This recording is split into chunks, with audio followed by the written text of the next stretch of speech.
Well, after reading about 600 mock drafts, listening to all the draft experts, tapping into the rumors and the buzz circulating around round one, it's safe to say, as we expected, the only thing we knew for sure was nothing was for sure. Nobody knew anything. The draft started last night with the first 10 picks going according to plan from a player standpoint, just in a completely different order than many would have guessed. And then with the 11th pick, it started to get wild. The first trade of the night happened with the Saints moving up with the Washington Commanders to grab wide receiver Chris Olave, one of 7 receivers who would hear their name called last night. And the start of a night fueled by trades, ending the round with 9 total trades. It was enough to keep your head spinning with one of the fastest paces I've ever seen in round one, just pick after pick, trade after trade. Then we got to the 12th pick, and my gosh, Reggie, all hell broke loose. In a blink of an eye, boom, the Detroit Lions were now on the clock with the Vikings moving all the way back 20 spots to pick 32. The Lions sprinted the card in. They ended the night with Aiden Hutchinson and Jamison Williams, top 2 players at their respective position, while the Vikings were forced to watch big name after big name get sniped. Jordan Davis goes next. Kyle Hamilton followed.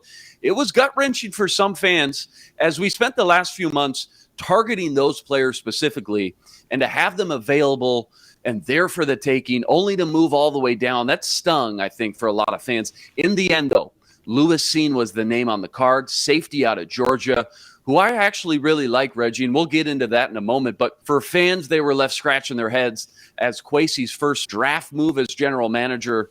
They felt a little robbed in the value of the trade down and the fact that if you were going to take a safety anyways, why not just take the number 1 guy in the class, Kyle Hamilton? Yeah, it was perplexing, but it seemed to be that Kwesi and the Vikings brass valued the picks more than they valued the player at that time. We asked them last night. We were like, look, Jamison was there. He was like, yeah, we actually loved Jamison Williams. We were really high on him, and we thought about it. And it's like, well, Jermaine Johnson was there. It was a slide that many really didn't even see coming, and he goes to the Jets at 26 just to steal. And then Kyle Hamilton, I guess, thank the Lord, he didn't go in division anywhere. He went to Baltimore, and that was cool. But it was so interesting that, like, how the board played out, it was unlike any mock draft, I think, that we had seen at all.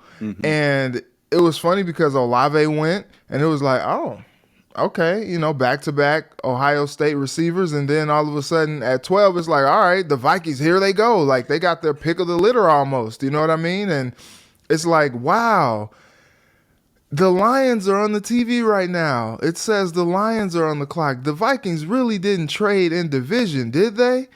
And it's just so funny because, Kwesi was talking about how he was talking to Brad Holmes, the GM of the Lions, and, they discussed trading with each other, and they were like, look, just because we're in the division doesn't mean that we can't do deals with each other. And it was just like, that's an interesting approach.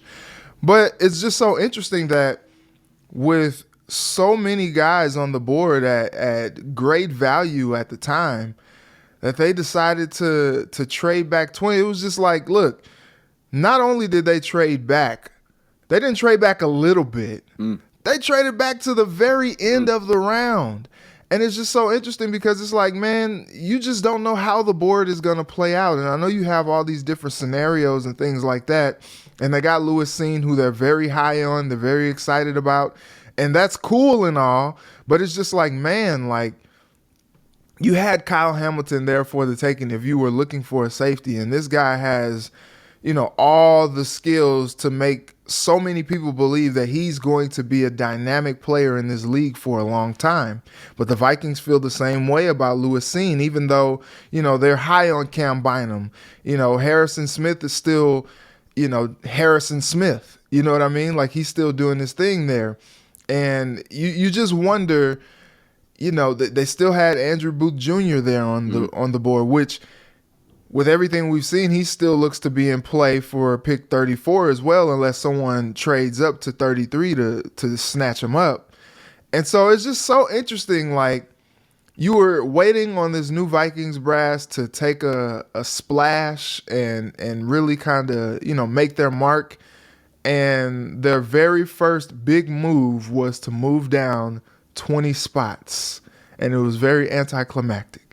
Certainly, Kwesi had a plan, right, and made a bold move, a bold decision. And with bold moves and bold decisions is going to come a lot of criticism. He's going to take a lot of heat and a lot of questions, because here's what naysayers are going to say, Reggie. They're going to say, do you want one guy that you know is a slam dunk for the next 10 years, or do you want two a little bit more question marks? Yeah, you're getting two players in a pretty deep draft, but two question marks, not so much sure things as a guy like Kyle Hamilton, Jordan Davis. I mean, there's a long list of names they could have chose that Vikings fans would have been very happy with. How about Jameson Williams too? But again, do you want one slam dunk pick for the next 10 years? Or do you want two guys that maybe when we look back in 5 years are struggling to even make the roster? We don't know. But again, it could all be part of a bigger plan. I'll say this about the pick. Lewis Cine. He's a really good football player. Vikings got a player who was the team leader on a star-studded, talent-filled Bulldog roster that he led the team in tackles, led the team in passes defended. He was the MVP of that national championship game. He really showed up, if you watch the tape, during the playoffs when the lights were the brightest. He's NFL ready from day one. Pencil him in. You got to find a way to get him on the field and be a starter. Maybe it's 3 safety looks. Maybe Cam Bynum. He's got some versatility going back to his Cal days in college. He can play a little bit of cornerback. You find a way to get him on the field, no doubt. He's lightning in a bottle. And when you flip on the tape, you watch him, you see that 4.37 speed you saw at the combine. He's one of these new hybrid safeties that you let fly around the field in the box and help contain a lot of these mobile quarterbacks that just run the league now. So I'm really happy with that. On top of all that, he'll hit you like a ton of bricks, man. He's not the biggest guy, but, man, either was Harrison Smith coming out too. Not comparison to Harrison Smith, but, again, don't let the size fool you. Great tackler in space. And, again, I think he'll translate very well into the NFL with that tough demeanor he plays with. I mentioned before, it's right around where he was supposed to go. In fact, I can almost guarantee you, I got a Bucs insider who said the Bucs, had they not traded back, we're going to take him with that 31st pick. So I think the value was right for that pick. What we're going to talk about is that maybe lack of value moving all the way back like that for just a third-round pick is just a tough pill to swallow. Maybe Kwesi's got a bigger plan. Maybe he's got more tricks up his sleeve. Again, I mentioned this was a great class. We talked about that all week with guys like Ron Johnson, Jeff Risdon came on the show, Arif Hassan. It's a great draft to have extra day 2 picks, no doubt. And the Vikings now have 3 of them. But when you compare the trade to others we've seen in the past, just real quick, Reggie, here's an example. The Cowboys moved back last year from 10 to 12, 2 spots, and they got a third-round pick. The Vikings moved all the way back 20 picks, and they got a third-round pick, essentially. I know they moved up 10 spots in the second round as well. Let's see, again, how the rest of this thing shakes out. Kwesi's got a bigger picture plan we don't know about yet. There's still a lot of big names left on the board. You mentioned a few of them: Andrew Booth, David Ajabo, Nakobe Dean, Roger McCrary, Kyle Gordon. Which direction are you guessing the front office goes with this second pick in round 2, or what's the general game plan with 3 picks tonight? So I want to go back to what you were saying. It's so interesting that they decided to trade back. And there were a lot of fans and even some media members who thought that they didn't get enough for as far as they traded back. I mean, 12 is a pretty premium pick when you saw who was on the board at the time. And a lot of people were saying that maybe they shouldn't have given up pick 46 in that deal. You know, if you're gonna give up draft picks, you know, maybe you just give up that 12th pick and then you still get the return that you got. Absolutely. And I mean, you dropped 20 places in the first round. It's not like you dropped 20 places, you know, on day 3. In the first round, Reggie, that's dropped 20 serious spots. value. Serious value. And so, look, there were a lot of people that had Andrew Booth Jr. being possibly a back-end first-round pick. And so, to answer your question, I think that the Vikings, like I said, should see him in play at pick 34, but I think from everything that we saw yesterday, it's trust nothing. You know, even if it looks like that is the right thing to do. I don't know if you trust the Vikings to make that pick. Maybe they go in a totally different direction. They could go Boye Mafe at 34. You just never know. And so I think what's interesting is, like, I was going to say this about the offseason that they've had so far. They seem to believe, and everything that they have done kind of shows that they feel like that they are close from a competitive standpoint of getting over the top. You know, they've done, you know, re-signing Kirk Cousins, you know, signing Za'Darius Smith. You know, they didn't blow this thing up. They re-signed Patrick Peterson. You know, everybody's making jokes like, okay, yeah, they seem content to run it back.